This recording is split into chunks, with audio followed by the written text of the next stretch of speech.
Big Drive Energy Wednesday preview edition of the Wasted Management Phoenix Open. Cannot wait to talk about this. Can anyone beat Scottie Scheffler? Also, Live Golf Riyadh Slapshot Regatta is being played right now. Really cool in the lights. We'll talk a little bit about that. Some updates with the Live Tour as well. And then, of course, give you our preview, our picks of the Waste Management Open, and our favorite pairings as well. Plus Mitchell's player profile Wednesday edition. I'm looking forward to that. And as always, WTF Wednesday. All right, let's tee it up.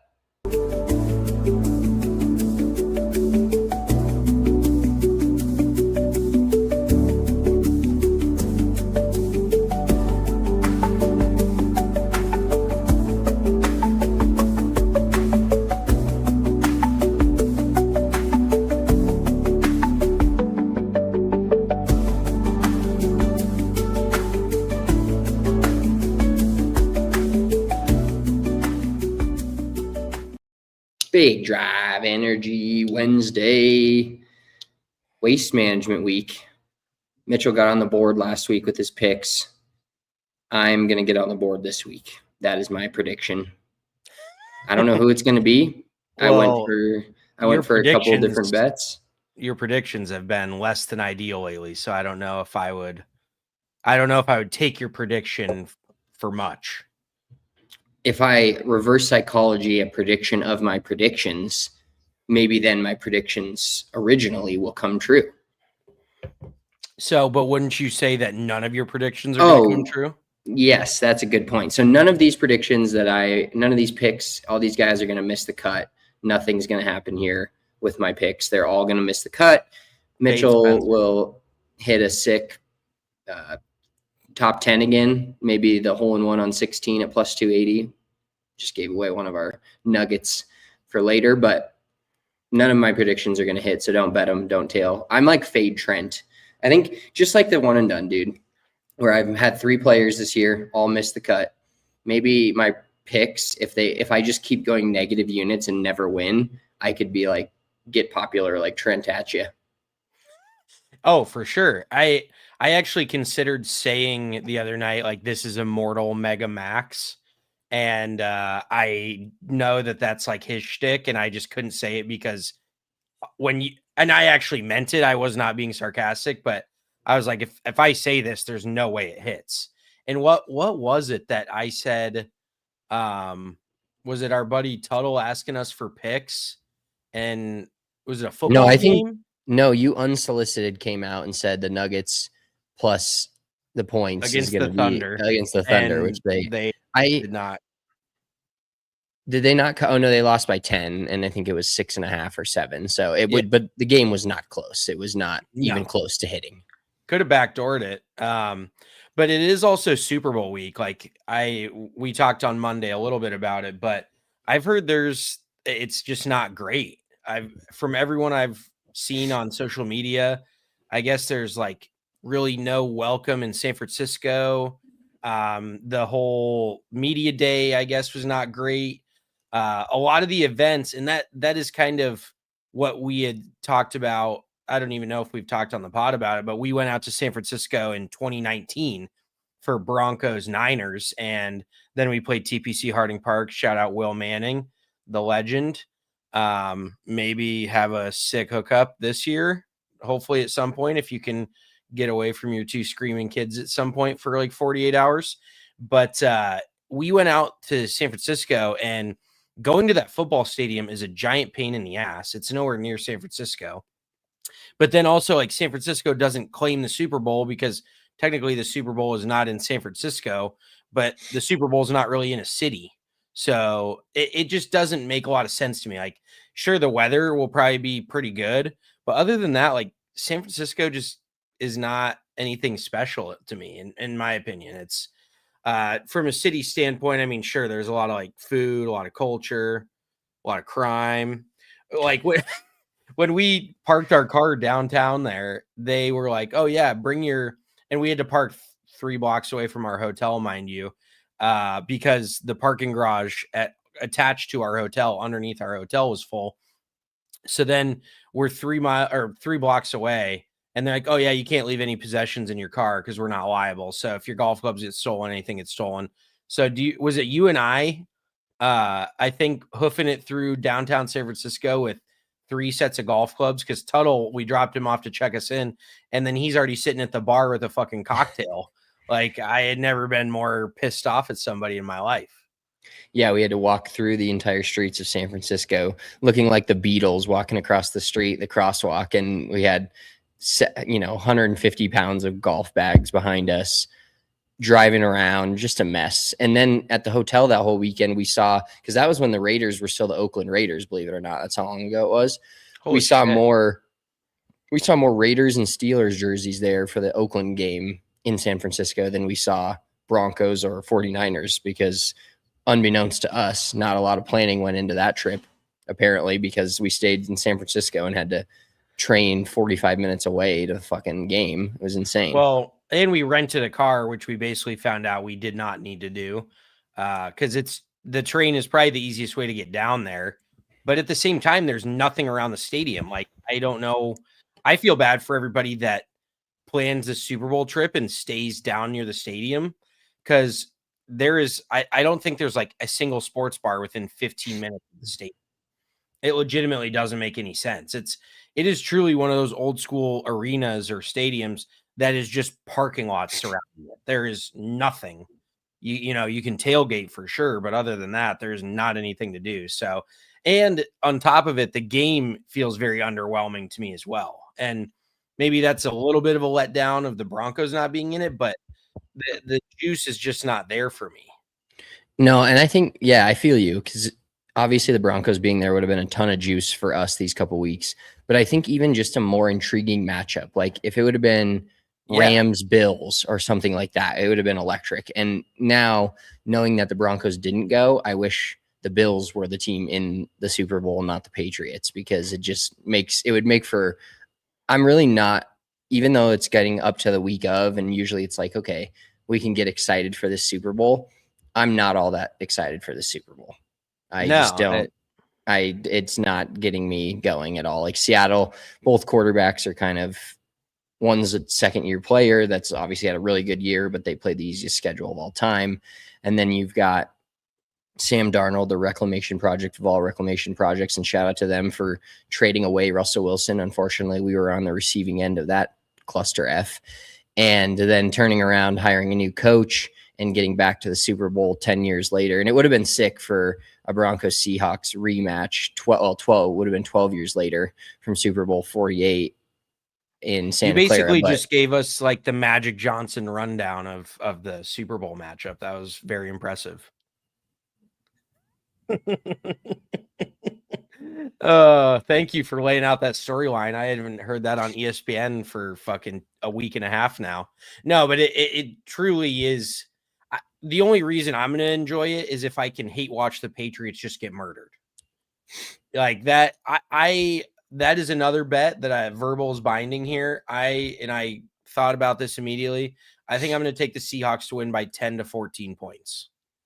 Really? Now, I mean, there's Pat Surtain said the Seahawks are going to win 42-7 or some shit, which obviously is probably not going to happen, but you never know. Like the Seahawks just are far and away, but the Patriots, if it was any team but the Patriots have this, aura about them from winning all these Super Bowls, but then there's not a single staffer. I mean, I guess besides Josh McDaniels, staffer or player and Mike Vrabel was a player and now he's a coach, but it's a completely different team. Like it's just the Patriots are the Patriots. They're not the Tom Brady, Bill Belichick Patriots. So I feel like a lot of people could get fooled and end up thinking that the Patriots are just going to do it because they do it. And it's like, I think that, okay. So you're that guy. I think the Patriots win this game. I don't know. I can't explain why. It's a lot of it is to me how many people are going to be on the Seahawks. And granted, Vegas put out the line. I think it's moved a little bit one way or the other, but for some reason, maybe because it makes no sense. And I've been gambling and betting on sports for long enough now to know what better part of a decade plus to know that sometimes when things make absolutely zero sense, that's when the bet goes the other way. And so I think the Patriots win this game. I'm hoping the playoff pool that you forgot to submit your picks for, you're just the worst email responder ever. I took the Patriots and the under, and I took the total game score of 39 just because, number one, I kind of believe that's going to happen. If I had to bet my mortgage on a team, it'd obviously be on the Seahawks, but I also got to go against the grain because I'm middle of the pack, and in order to win, I'm going to need a lot of points. So if I take the Seahawks in the over, like 90% of America's doing, I wouldn't be able to catch anyone, even if it did hit. And everybody, so I'm basically kind of backing myself into a corner here and taking what everybody else is not going to take, so that if it hits, I will be able to overcome everybody and win the playoff pool. See, I feel like almost everybody is going to take the Patriots plus the points. It's either going to be Seahawks money line, in my opinion, because the spread is big enough to where I don't know if you want to lay 4.5. Obviously, the Patriots covering and the Seahawks winning would be a snoozer, not ideal. But it's so reverse psychology because all these stats have come out, and gamblers, I will say, have gotten smarter in the last 5-6 years. There's just more information. He has Grok to throw you together a parlay. You might fucking hit it. I mean, AI people, I don't know of anybody, but I guarantee you people are like, put me together a 10-leg unbeatable parlay, and Grok is losing them money. But there's so many stats now coming out about I think there's been 8 Super Bowls all time where the spread's more than 4.5, or no, that can't be correct. The last 7 times there was a Super Bowl by favor, Jesus Christ, the point spread was more than 4.5 or at 4.5. The dog has covered every single time. Like, everybody, that stat is so out there. This isn't like this isn't a hidden stat. Everybody knows. Like, I feel just in my mind that everyone right before the game is like, Patriots plus the points. How can you go wrong? So I don't know. You can always tease it up to 11.5. But see, that's where I'm thinking like the Seahawks could win by 2 tutties. And we generally, Super Bowls a lot of the time are not like that exciting or competitive. They're just, a lot of times they end up being a blowout one way or the other. And so I've just got the Seahawks because I think there's enough on the other side of the argument where there's people banging the table for the Patriots that it's almost a reverse psychology in my mind. Okay. So you're reversing the reverse psychology of the Seahawks looks like the easy pick because they're clearly the better team and more rounded team, yet so you just take them. You don't read the tea leaves. You just take you don't outsmart yourself. I think this is one where you just don't outsmart yourself.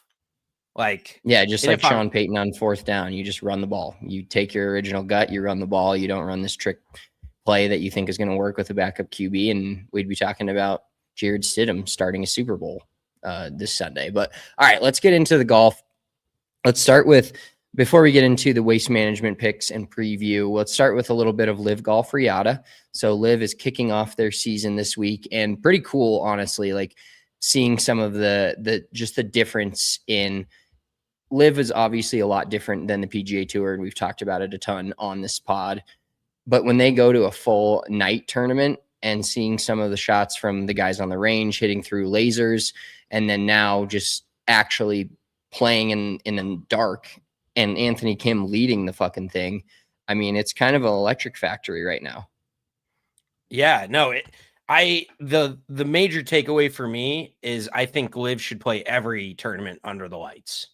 Like, I think it instantly makes it a better product. It's just interesting, and seeing the ball flights underneath lights, I think it's just gas. Like, you got a pretty stacked leaderboard.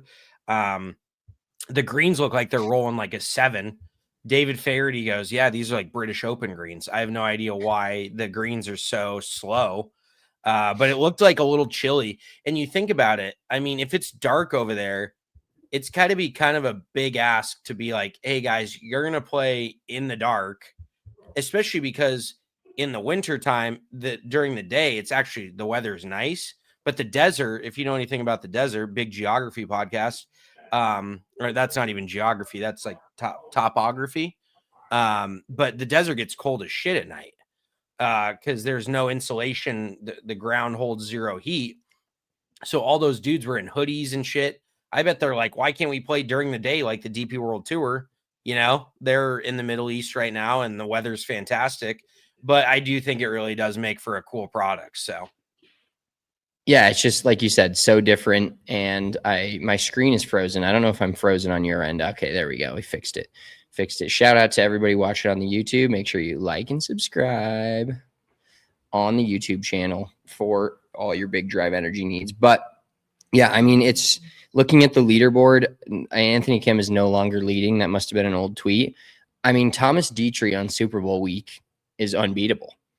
Thomas Dietrich, if you remember, won the Waste Management Phoenix Open last year on Super Bowl week. Now he's leading Live Golf Riyadh at 7 under on Super Bowl week. So maybe first week of February is Thomas Dietrich's time. Just when he comes to play, apparently. Yeah, well, and also Live is crazy too because they actually do have some. And self-admittedly, I don't watch a shitload of Live and like look up and down their leaderboards. I'm not score hunting Live, but there's just a couple names that are on the Live tour that I'm like, oh, that dude was kind of a fun watch. Like Anirban Lahiri. Do you remember that name? Indian. Yeah, dude, he would. Wouldn't he? clearly. Isn't he like a big, thicker dude? He's a little thicker, dude. Yeah, pretty big guy. I'm thinking of Kiradek Affy Barn Rat. No, dude, the Barn Rat's still grinding on like the DP World. I think he's on like the Challenge Tour, and he got back to the DP World Tour. But the Barn Rat's still an electric factory. Did you see this story? And this could be a total misquote, but I saw it online, so it has to be true. I heard Liv kick somebody out of the Live Golf League for being Japanese.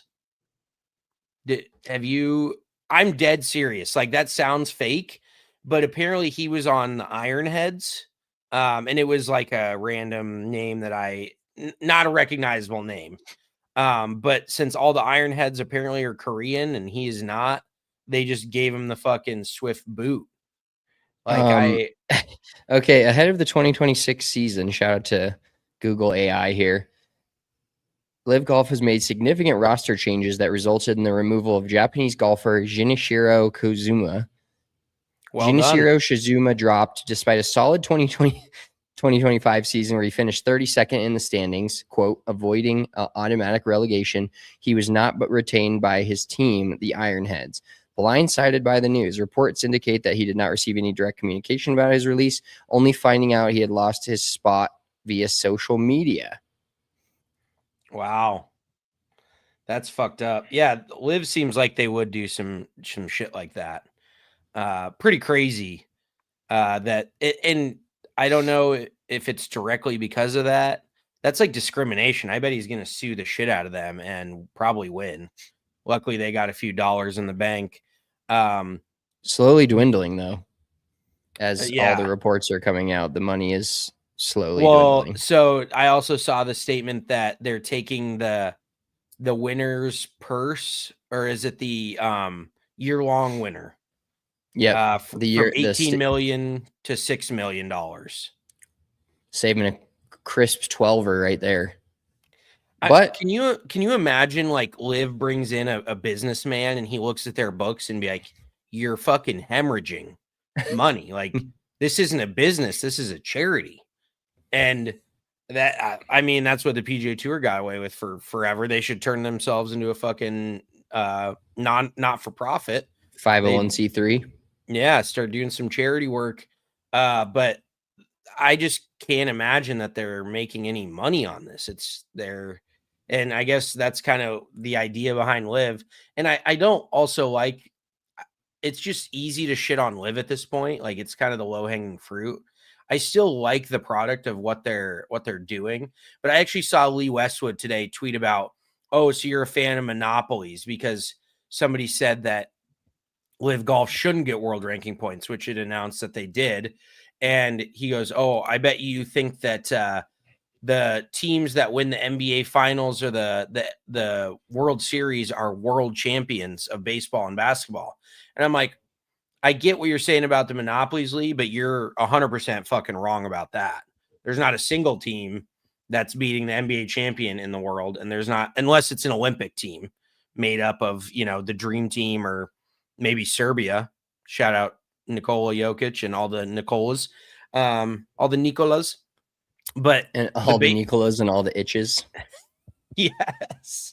Oh, where was I? And I saw like every other name was Eastern Europe. It was all like, I was like, holy shit, this is uncanny.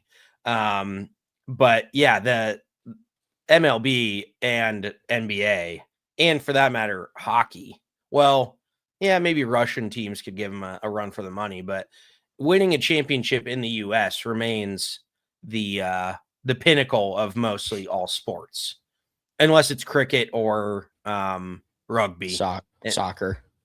Soccer. Okay, there you go. What are your thoughts? I know this is not a soccer podcast.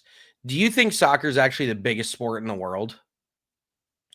Yeah, I think so. I think geographically located and the amount of people that watch it in all of Europe versus America, the NFL is close. But it's funny because I kind of popped off about this. I was listening to the radio the other day with my wife and son in the car, and they were talking about the Olympic opening ceremony. And I misheard that the Olympic opening ceremony I thought it was on this Sunday at 6 p.m. Eastern or whenever it starts. And I'm like, why would they do that in the middle of the Super Bowl? And Kylie popped off on me and was like, wow, America's not the only country, blah, blah. I'm like, we are the country that people give a fuck about in these sports. We are the preeminent country of the world. And that's just a fact. Like, I don't know how else to describe that to you. Turns out it's Friday, so it was all for nothing argument. But you're like, I'm sleeping on the couch for nothing. I was like, why would you put that in the Super Bowl? Turns out they didn't. They're smarter than that because the Super Bowl is the ultimate event of, I would say, maybe the world. I guess the Premier League final, maybe close to that in terms of eyeballs. But in America, which is by far, in a sports sense, the biggest and most powerful country in the world, maybe just not even a sports sense, but just in general, you would think that they would allow the number one event that they're hosting, the Waste Management Phoenix Open, to go off without having the Olympic ceremony trying to overplay that. You know what I mean? For sure. I actually, I forget who I was talking to about this the other day, but isn't it almost kind of surprising that the Waste Management wants to compete with the Super Bowl? Like, I do think that the tee times Sunday morning are relatively early. Okay. I think that if I remember correctly, because when we were down there and the Super Bowl was also in Arizona at the same time that the Waste Management was just the biggest S show of a week of all time. Also a fun week for us, but a big shit show. I was going to say, why are you not able to cuss all of a sudden? Is Sawyer picking up? Well, I mean, he already is, but are you just trying to not cuss or what? No, I don't know. I'm trying to make my filter go outside of my realm when my kid's not around so that I can really dial it in when he's around, just filtering what I say. But either way, when the Super Bowl happened the same week as Waste Management, I'm pretty sure the last tee times of the day on Sunday are around 11 o'clock, 11:30 Arizona time, so that they're wrapped up and everything's done by the 4:30 kickoff Mountain Time, which is the same time as Arizona right now. Yeah, but that's kind of a little bit of not overlap, I guess, for TV viewers, but when they're in the same city, that I can tell you firsthand, I don't think I've ever been involved in a bigger cluster F in my life. And I do not ever want to be a part of that again. Real quick, so I looked up in the last 25 years. Here's a little trivia for you. And this is, just Google doing a little AI research for me, so could be wrong. But in the last 25 years, out of the top 30 US broadcasts, I won international. but the in the last 25 years, 27 of the 30 U.S. broadcasts in history are NFL games. So it's not out of the realm to say that the NFL is fucking huge, but I definitely think that maybe top global sporting events last 25 years. Oh wow. Okay. The Summer Olympics are in the top 3 of global TV ratings. India versus Pakistan Cricket World Cup was greater than 1 billion people, which Oh my God. and the FIFA World Cup finals in 2022 was 1.5 billion. That is legitimately about 1/5 of the world. Like That's wild. that is bananas to think about. But yeah, I mean, obviously in America, the NFL dominates. That's just fact of the matter. But credit to your wife. I rarely, I generally take my brother's side, but I got to give Kylie credit where it's due. I think the opening ceremony, not that the opening ceremony is awesome, but I actually do love the Olympics, especially the Winter Olympics. I'm actually stoked for that shit. Yeah, I'm pretty stoked too because I'm going to be on new child watch starting middle of February or could be any day now, essentially. So having you planned that something out actually very, very well. Your first Yeah, child watch rolling was the British Open or the Open yeah, Championship. and rolling into March Madness, Olympics, and then March Madness, I should be able to at 2 a.m. fire up some live sports on the Peacock. So that's going to be great. Wait, live sports at 2 a.m. during March Madness? No, for the Olympics. Oh, yes. Okay. Quickly, your favorite Olympic event? I mean, for the Winter Olympics, I'm just excited to watch the hockey. I just think that there's so many talented events. I'd have to look through all the events, but like watching the Olympic basketball was electric when when you have some connection to it from one of your teams or one of your guys. I think it's incredible. I mean, there's so many fun things to watch for the Winter Olympics, but I don't have that emotional connection to like bobsled or luge. It's cool, but I did watch the movie Cool Runnings, and now I'm pretty into the bobsled. I think it's pretty fucking sweet. So is that your favorite? No, I would say most of the skiing and the snowboarding. I just really enjoy. Like I even enjoy watching X Games. But this kind of just made me think about this. Did you see that Lindsey Vonn tore her ACL and she's still going to compete in like a week or two? Yeah, pretty insane. She's going to put a knee brace on and play or do her thing. Like, I guess John Elway played on a torn ACL his whole career, had no ACL. So there's some factors in it. Not saying it's going to be easy or she's going to be able to win gold and be the dominant skier she's been her whole life. But I don't think it's as insane as people think it is. If you're downhill skiing, going fast and trying to, I'm sitting here fucking on you're a couch, downplaying basically. a torn ACL. Yeah, you're fucking psycho. But the tweet that I saw that was actually funny. Somebody quote tweets the Lindsey Vonn news and goes, "Tiger and Lindsey Vonn have never been more destined to be together." Like just hurt and trying to play through it at all times. That is the name of Tiger Woods' basically career at this point. But anything else before we get into some waste management action? No, I think we should roll. Actually, right. I'm sorry. I did want to talk about Justin Rose's "What's in the Bag." Did you see he plays? So I just personally have always associated TaylorMade with Justin Rose. Like it's kind of a, and especially because they rocked like a Rose logo years ago, back in the early mid 2000s, and he had the Rose hat. And I even bought it at one point because I thought I was in high school and I thought it was cool. But he's playing Mira irons, which is badass. Like he has no club sponsors, so his bag is a total clusterfuck. I actually have the same 3-wood in the bag that he does, the TaylorMade M6 from, I want to say 9 years ago, like 2016, 2017. But then he had that shit's always electric to me when professional golfers who could get free clubs or could have bag deals, like having the New Year's model of whatever, cool. But when they have like a 1990s is like way too far. But when they have a 2008 model or a 2012 model, you can just tell that one went hard as fuck. Yeah, and they're that's just a so gamer. comfortable with it. I think there's a couple dudes on the senior tour that still play the Adams hybrids that you still game, which is just, you can't beat it. But the one old club that I associate with anybody is Brant Snedeker playing the Aero Burner driver, because it was basically triangular, like the ugliest driver I've ever seen in my fucking life. And that dude just gamed it for forever. Like it just, Yeah, and it never came out of the bag. Didn't they go to the white version of that not a year or two after, right around when the R11 came out and the white driver was the thing? I think it was called the Aero Speed, and it was horrendously ugly. Like when you look back at some golf equipment, some of the shit just has not stood the test of time. It is bad. Like nowadays they're making there's a lot less leaps. They're not getting outside of the box. It's all relatively generic shit, but back in the day they were throwing shit at the wall and hoping something stuck, because there was some ugly, like I never could game I remember you had the R11 when it came out, and I remember it used to hit the biggest snap hooks I've ever fucking seen with that thing.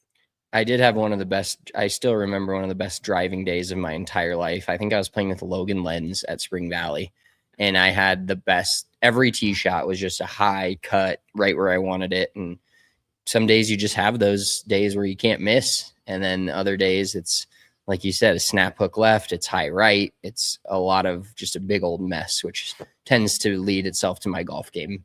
When driver starts going wonky, there's no pulling that thing back on the tracks. For sure. Yeah. Once the train's off the tracks, you're fucking hosed. And one other thing on Justin Rose, did you hear him say that he does his pre-shot routine now not as like a movement thing? It's more of just a routine thing. I found that to be odd. Like he's perfected that move so many times that he's not actually, like, they do say that it's better to have a consistent pre-shot routine. And so if you've done that for 5 years, even if you're not worried about the move, you're just every pro on the PGA Tour, even the Live Tour, the Korn Ferry Tour, the DP World Tour, they're so ingrained in their practice and their pre-shot routines that it just becomes second nature, and they do it no matter what.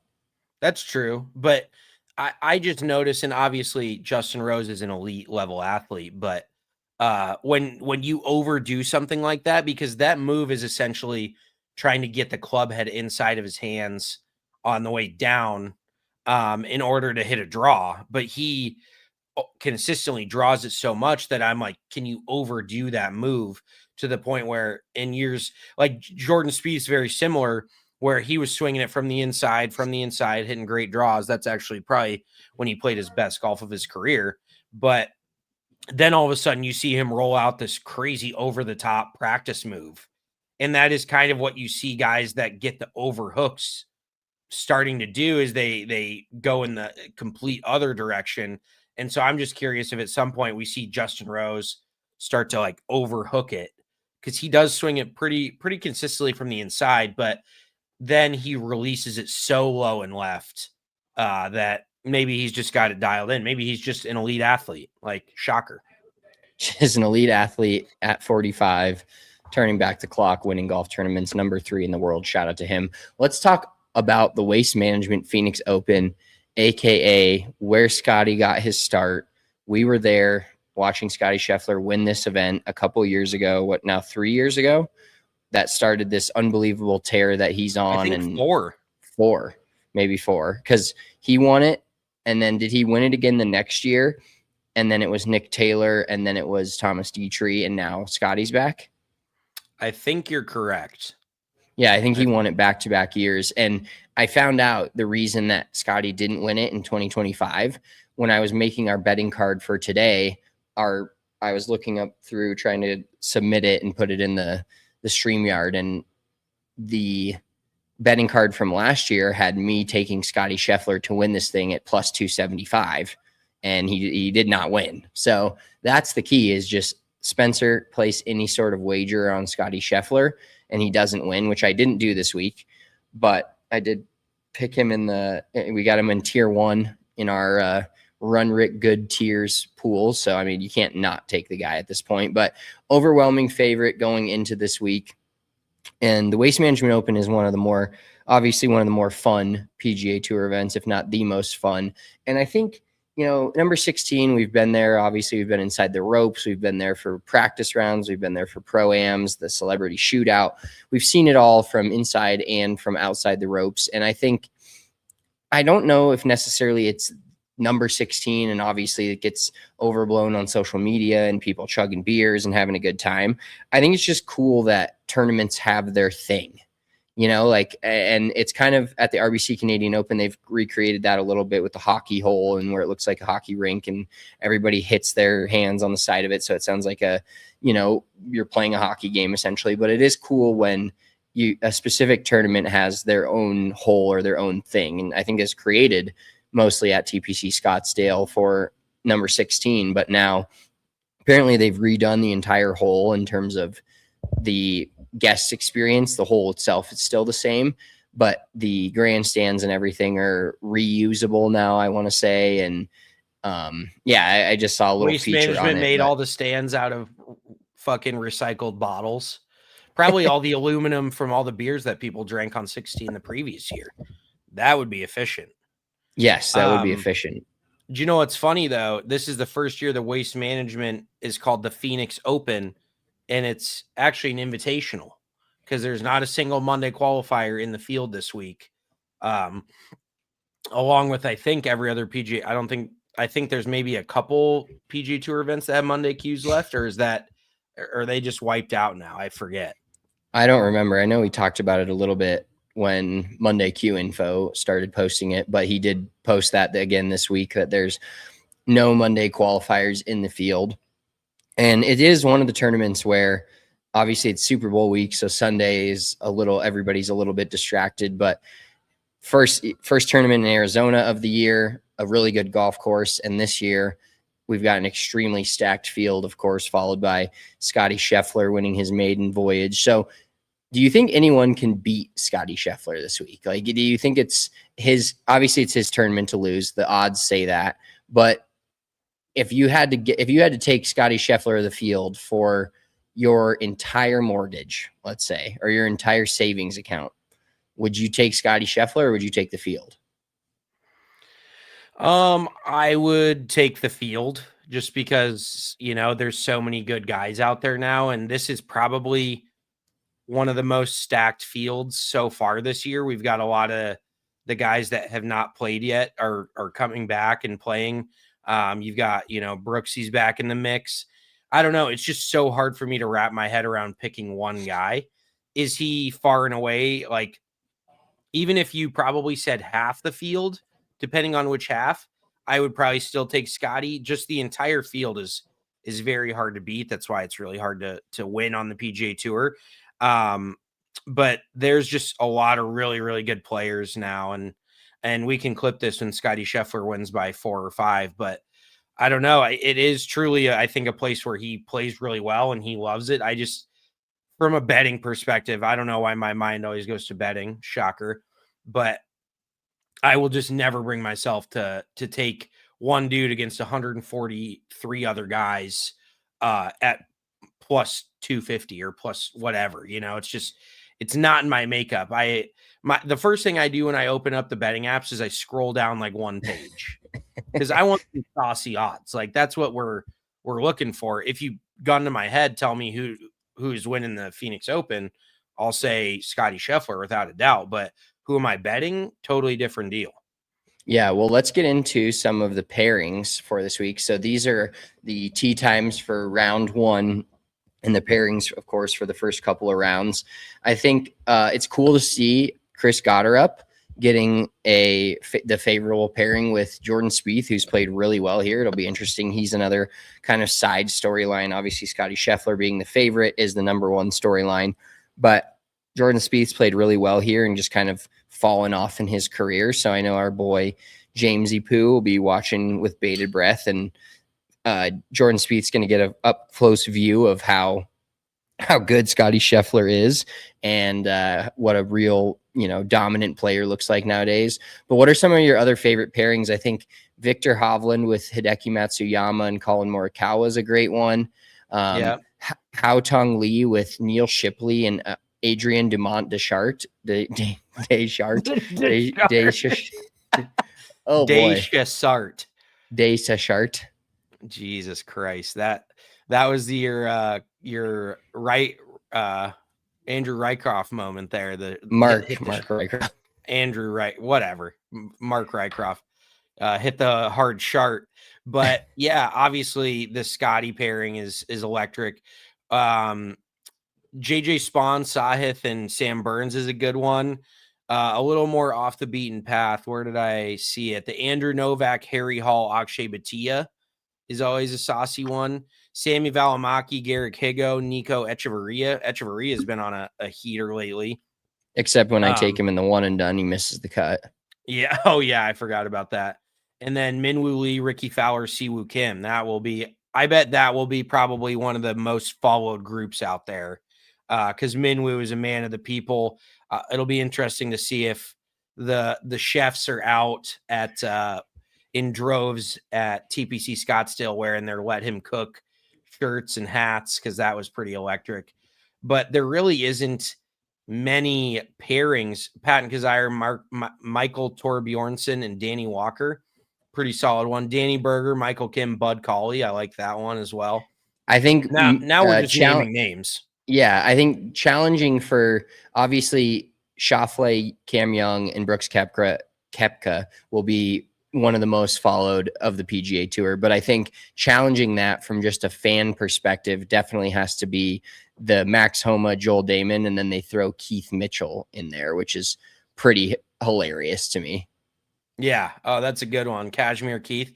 By the way, did you see the putter that Keith got this week? No, I did not see that one. He got a custom Scottie because, he putts with that tiny little sliver moon. I forget what they even call it. The really old school little one. It's a custom stamped like Japanese edition Scottie. And it's got these really cool like Merlot colored stamps on the bottom.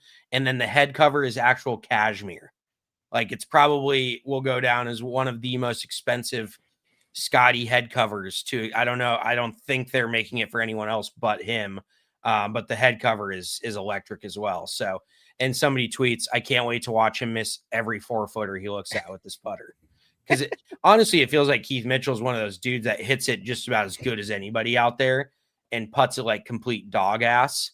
And he just sticks with that tiny little putter that seems like the hardest thing in the world to putt with. Like, why can you not go to something slightly easier? But speaking of random players, I'll drop my player profile real quick because I was pretty unfamiliar with this dude's game. Johnny Kiefer, really goofy looking dude. So he graduated from Baylor 3 years ago, 2023.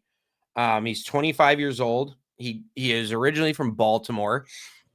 I didn't get stats on him, height and weight, but he looks relatively tall and skinny, which would explain why he averages like 315 off the tee. I guess he bombs it. From what I've heard, guys that play with him, like when he hits driver, it just sounds different. He's one of those guys where you're like, holy shit, he's got kind of a different gear. But so he went to Baylor, 3-time All-American at Baylor, which I was trying to think if there's been any other really good golfers to come out of Baylor. I really can't put my finger on it. I don't think there has been. Did Tom Hoagie go to Baylor? No, I could be wrong. But anywho, so basically the first year he turns pro, he gets out on the PGA Americas Tour and proceeds to make 10 of 10 cuts, 9 top 10s and 8 top 5s, 4 runners up and 1 win in 10 starts, wins the Order of Merit there. And then 2025, so he goes on to the Korn Ferry Tour. 2025, he wins the Korn Ferry Tour Order of Merit, made 19 of 23 cuts, won twice, 9 top 10s, and made $830,000 on the Korn Ferry Tour, which, they say you can't make a good living on the Korn Ferry Tour. If you play that fucking good, you can make a pretty good living. Because almost $1 million. They're like, bucks hey, out you're getting you're going to the PGA Tour next year. He's like, nah, I'm good here. He's like, nah, dude, I'll just keep cleaning up here. This is fine. But one of the crazy things is, so they moved to him and his family moved to San Antonio, Texas when he was 7. and they joined TPC San Antonio. I think people are picking up on the trend here where all these kids joined the country club. I was gonna say we're like 4 for 4 on silver spoons at this point. Yeah. Oh, it came from the rough background of TPC San Antonio, for fuck's sake. You gotta try to find a small town kid for one. I don't think there is one. I really don't think that there is. I think that AJ Ewer was not a country club kid growing up. The one that I did a couple weeks ago. Wasn't his dad a PGA pro though?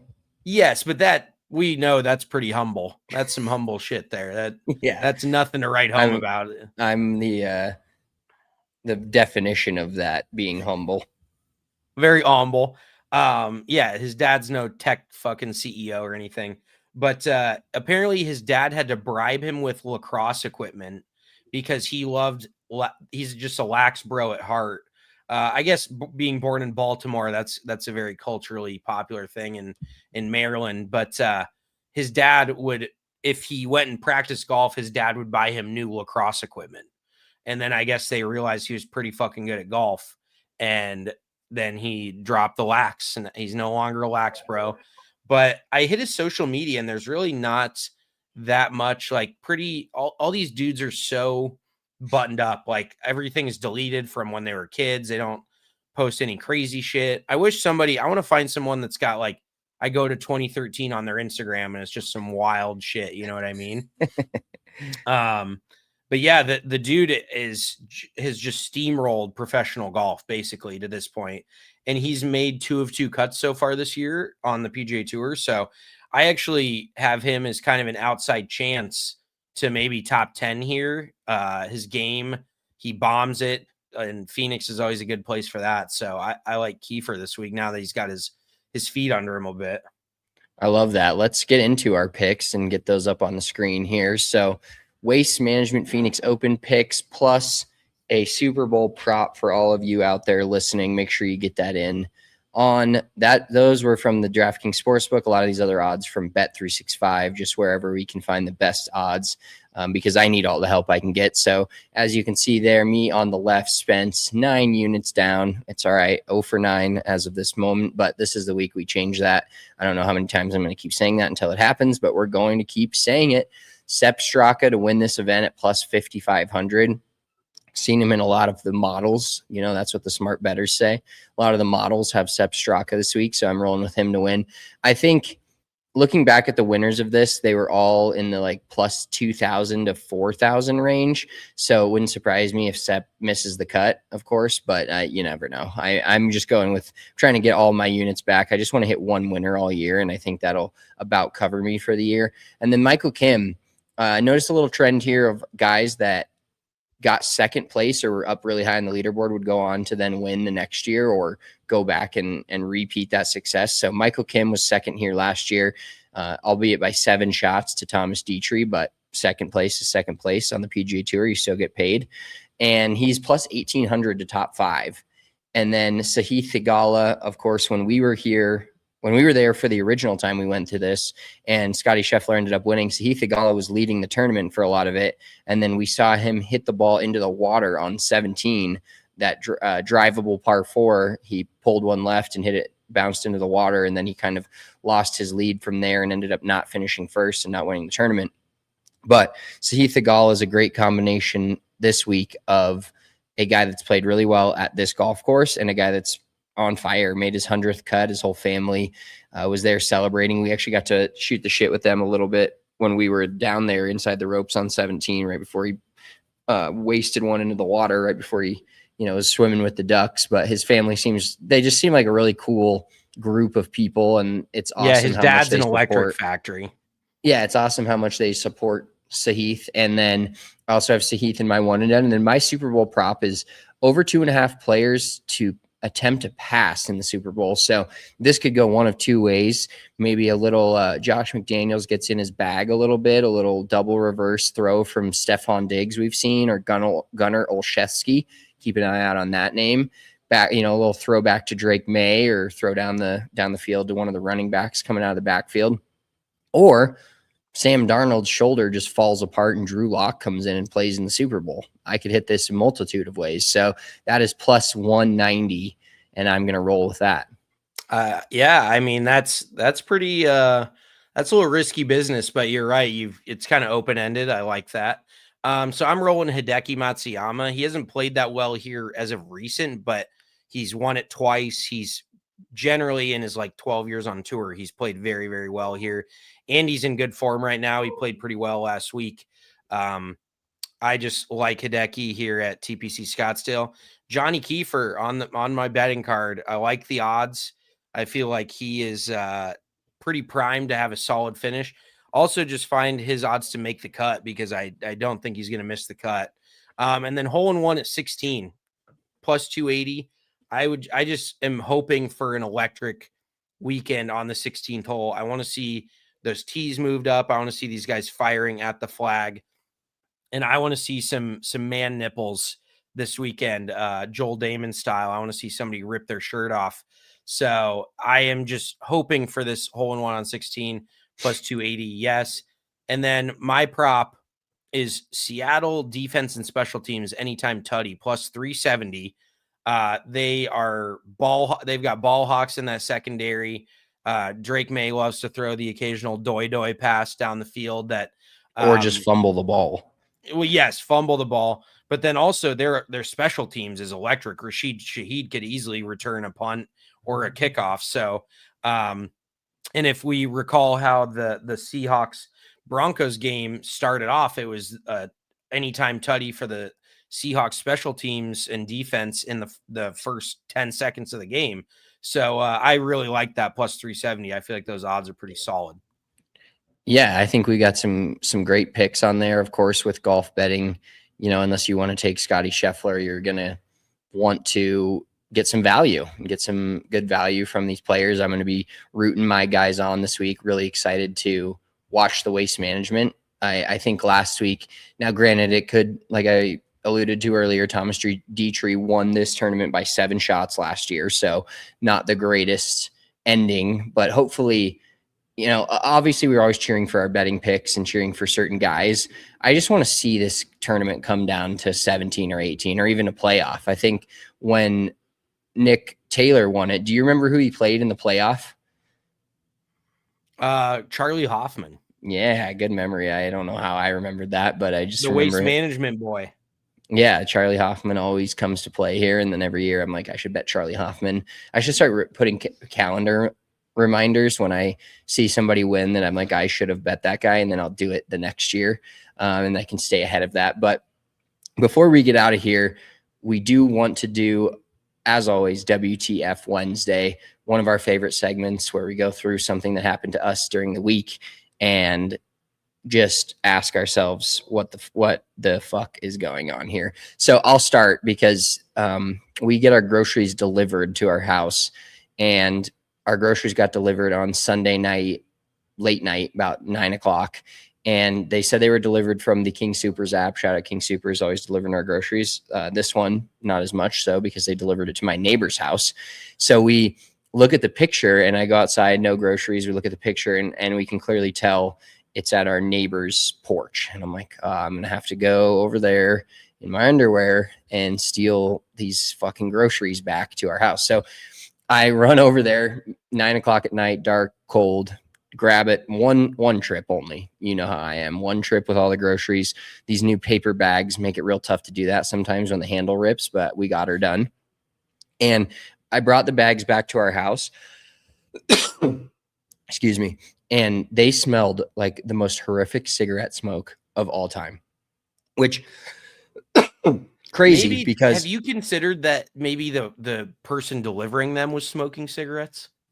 I know that your neighbor loves to smoke a good Parliament here and there, but well, yeah, that would have to be a crazy coincidence of the Amazon driver that delivered our package to the wrong address 3 months ago being a chain smoker, parlayed with this King Soopers delivery driver at 9 p.m. on a Sunday being a chain smoker, because they were outside on their porch and the bags were so bad that we brought them into the house, got all the groceries out of them as quick as we could. And I put the bags on our back porch, and the bags never, from what we could tell, unless our neighbors just started unloading them into their house and then brought them back out. They got the most insane cigarette smoke from just being on the front porch, and I could not believe it. That is wild. And I mean, it is a little nostalgic, like you told me, because all of our relatives smoked cigarettes as when we were little children. So it's got that like, oh, that smells like my aunt's house kind of stench to it. But at the same time, I don't think you want Sawyer getting that third hand type of shit. My WTF Wednesday is just a gym, crazy gym shit. But this was a little out of pocket. Actually, two things. There's this girl that I've seen walking around on a tripod, like either live or FaceTiming somebody while she works out. And that just is weird to me. Dude, remember that was my WTF Wednesday a while back, the old gym I used to go to over here by your house. This chick would do her entire workout on FaceTime with her boyfriend at 5 in the morning.